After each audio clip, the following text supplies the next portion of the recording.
എല്ലാവർക്കും നമസ്കാരം. അപ്പോൾ എല്ലാവരും ഓണമൊക്കെ ആഘോഷിച്ചിട്ട് നല്ല അതിൻ്റെ ക്ഷീണത്തിലൊക്കെ ഇരിക്കുമായിരിക്കും അല്ലേ. അപ്പം നമുക്ക് ഇന്നത്തെ നമ്മുടെ വീഡിയോ ഒരു വറുത്തരച്ച മുട്ടക്കറിയാണ്. അപ്പോൾ ചോറിനൊക്കെ കൂട്ടാൻ പറ്റിയ ഒരു കറിയാണ്. അപ്പം നമുക്കത് എങ്ങനെയാണ് ചെയ്യുന്നതെന്ന് നോക്കാം. അപ്പോൾ ഞാൻ മുട്ട ഇതേപോലെ കുക്കറിനകത്ത് ഒരു 5 മുട്ട വേവിക്കാൻ ഇട്ടിട്ടുണ്ട്. അപ്പോൾ അതവിടെ ഇരുന്ന് വേകട്ടെ. ആ സമയം കൊണ്ട് നമുക്ക് തേങ്ങയൊക്കെ ഒന്ന് വറുത്തെടുക്കാം. അപ്പം ഞാനിതുപോലെ ഒരു പാനെടുത്ത് അടുപ്പിൽ വെച്ചിട്ടുണ്ട്. അതിലേക്ക് ഞാൻ വെളിച്ചെണ്ണയാണ് ഒഴിക്കുന്നത്. ഞാൻ അത്യാവശ്യം മിക്ക കറികൾക്കും വെളിച്ചെണ്ണ തന്നെയാണ് ഉപയോഗിക്കാറ്. അപ്പോൾ അതിലേക്ക് നമുക്ക് വലിയ ജീരകം, പെരുംജീരകം നമുക്ക് ഒരു 1/4 സ്പൂൺ ഇട്ട് കൊടുക്കാം. അപ്പോൾ അതൊന്ന് അത്യാവശ്യം എണ്ണ കിടന്നൊന്ന് മൂത്ത് വരുമ്പോഴത്തേക്കിനും നമുക്കൊരു 3 ചെറിയ കഷ്ണം കറുവപ്പട്ട ഇട്ട് കൊടുക്കുന്നുണ്ട്. ഇനി നമുക്ക് ഇതിലേക്ക് ചേർക്കേണ്ടത് വെളുത്തുള്ളിയാണ്. ഒരു 5 കഷ്ണം വെളുത്തുള്ളി ഇട്ട് കൊടുക്കുന്നുണ്ട്. അതും കൂടി ഇട്ട് കൊടുത്തതിന് ശേഷം ഇനി നമുക്ക് ഇതിലേക്ക് ഇട്ട് കൊടുക്കേണ്ടത് ഒരു ഇഞ്ചിയാണ്. ഒരു 3 കഷ്ണം ഇഞ്ചി ഇട്ട് കൊടുത്തിട്ടുണ്ട്. ചെറിയ കഷ്ണം കേട്ടോ. അപ്പോൾ അതും കൂടി ഇട്ടതിന് ശേഷം നമുക്ക് ഇതേപോലെ ഒന്ന് ഇളക്കി കൊടുക്കാം. ഇളക്കി കൊടുത്തതിന് ശേഷം നമുക്ക് തേങ്ങ ഇതിലേക്ക് ഇട്ട് കൊടുക്കണം. അപ്പോൾ ഞാനിതിലേക്ക് ഒരു ചെറിയ തേങ്ങയുടെ ഒരു അരമുറി തേങ്ങയുടെ വീരാണ് എടുത്തേക്കുന്നത്. അത് നമുക്കിതിലോട്ടൊന്ന് ഇട്ട് കൊടുക്കാം. തേങ്ങ ഇട്ട് കൊടുത്തതിന് ശേഷം അത്യാവശ്യം ഒന്ന് ചൂടായി കഴിയുമ്പോഴത്തേന് ഫ്ലെയിം നമുക്കൊന്ന് കുറച്ച് വെക്കണം. അപ്പോൾ ഇതേപോലെ നല്ല ഫ്രഷ് ആയിട്ടുള്ള കറിവേപ്പിലയുണ്ട്, അതും കൂടെ നമുക്ക് ഇതിലേക്ക് ഇട്ട് കൊടുക്കാം.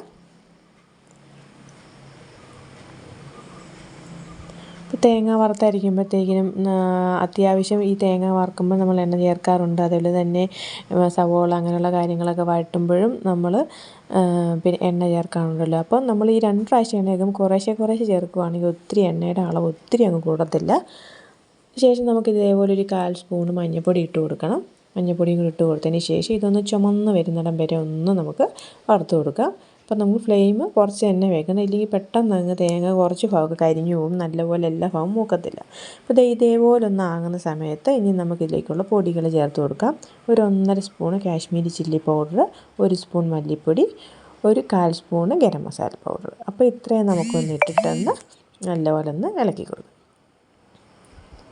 അപ്പോൾ ഇതിൻ്റെ ഈ മുളകിൻ്റെ പച്ചമണമൊക്കെ ഒന്ന് മാറുന്നിടം വരെ അത്യാവശ്യം ഒന്ന് മൂത്ത് വരുമ്പോഴത്തേക്കിനും നമുക്ക് ഫ്ലെയിം ഓഫ് ചെയ്യാം. അപ്പോൾ നമ്മളിതൊക്കെ ചെയ്യുന്ന സമയം കൊണ്ട് മുട്ട വെന്ത് കിട്ടും.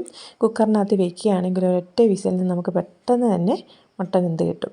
അപ്പോൾ നമ്മൾ അരപ്പ് ഒക്കെ റെഡിയാക്കി വെച്ചിട്ടുണ്ട്. ഇനി നമുക്കൊരു പാൻ അടുപ്പ് വെച്ചിട്ട് ഇനി സവോളയൊക്കെ വഴറ്റിയെടുക്കാം. പാൻ ചൂടായി വന്നിട്ടുണ്ട്. അപ്പോൾ എണ്ണ ഒഴിച്ച് കൊടുത്തിട്ടുണ്ട്. ഇനി നമുക്ക് ഒരു സവോളയാണ് ഞാൻ എടുത്തേക്കുന്നത്, ഒരു വലിയൊരു സവോളയാണ്. അത് ഇതേപോലെ ഒന്ന് അരിഞ്ഞിട്ട് നമുക്ക് നല്ലപോലെ ഒന്ന് വഴറ്റിയെടുക്കണം.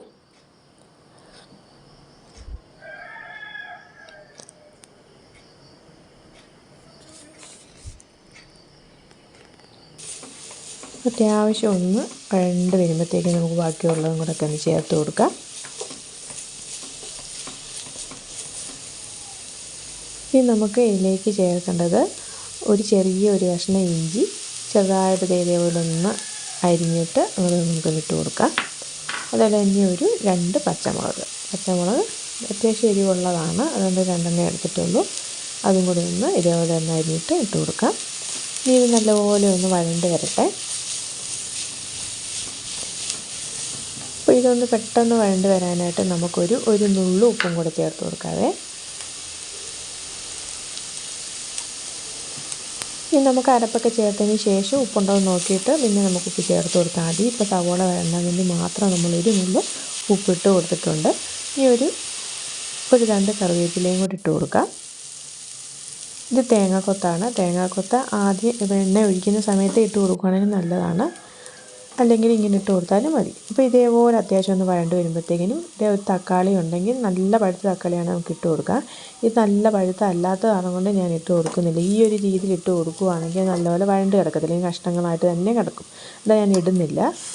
അപ്പോൾ നമ്മൾ അരച്ച് വെച്ച അരപ്പും കൂടി ഇതിലോട്ടൊന്ന് ഒഴിച്ചു കൊടുക്കാം. ഈ സമയത്ത് ഇനി നമുക്ക് ആ മിക്സിയുടെ ജാറൊക്കെ കഴുകി അതിൻ്റെ വെള്ളവും എല്ലാമായിട്ടൊന്ന് ഒഴിച്ച് കറക്റ്റൊരു അരപ്പ് എല്ലാം ഒന്ന് ഒഴിച്ചു കൊടുക്കാം.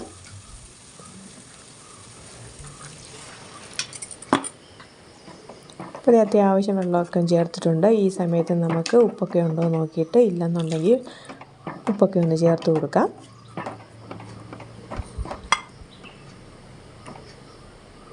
ഒരു ശകല ഉപ്പിൻ്റെ കുറവുണ്ട്, അതുകൊണ്ട് ഒരു ശകല ഉപ്പും കൂടെ ചേർത്ത് കൊടുക്കുകയാണ്.